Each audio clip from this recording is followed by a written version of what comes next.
Bonjour les enfants, bonjour à tous, j'espère que vous allez bien. Aujourd'hui nous sommes le lundi de Parashat Toldot. Aujourd'hui nous allons voir comment est-ce que les deux enfants de Yitzhak et Rivka, Yaakov et Esav, étaient bien différents. Yaakov, déjà dans le ventre de sa maman, voulait toujours sortir lorsque elle passait à côté d'un Beth Midrash, à côté d'une synagogue ou d'une maison d'études, alors que Esav, à chaque fois que Rivka passait à côté d'un endroit où on faisait des bêtises, Esav voulait sortir de son ventre. C'est alors que Rivka avait peur et ne savait pas quoi faire. Que dois-je faire avec ces enfants? Est-ce que je pourrais les aider à changer? Lorsque Esav est né, il était roux.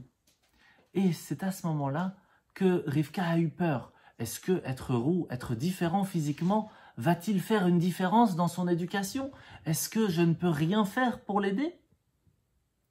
C'est alors que va venir l'histoire du prophète Shmuel et le roi David. À Kadosh Baruch Hu, Dieu va demander au prophète Shmuel d'aller jusqu'à Monsieur Ishaï pour trouver qui sera le prochain roi d'Israël. Arrivé dans sa maison, il va lui demander de lui montrer tous ses enfants et va essayer de voir si l'huile d'onction, c'est une huile spéciale que l'on met sur le front d'une personne pour le rendre roi d'Israël.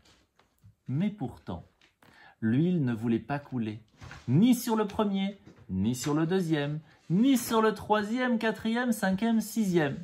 C'est alors qu'il demanda à Ishaï, « Ishaï, n'aurais-tu pas un autre enfant peut-être » ?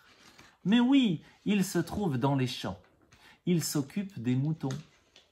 Le prophète Shmuel, alors, va dans les champs, trouve le roi David, mais lorsqu'il voit qu'il était roux, il demande à Hachem, « Dieu, rappelle-toi Esav était roux, et pourtant, il n'a pas très bien tourné. Est-ce que tu es sûr que c'est lui qui sera le roi d'Israël ?» Et Hachem lui répondit, « Oui, lève-toi devant lui.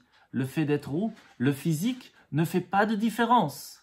Chaque personne peut choisir son destin. C'est à lui de choisir s'il veut être quelqu'un de bien ou faire des bêtises. » Et c'est pour cela, les enfants, que ce petit David va en fin de compte être le roi David, l'homme le plus aimé de Dieu jusqu'à encore aujourd'hui.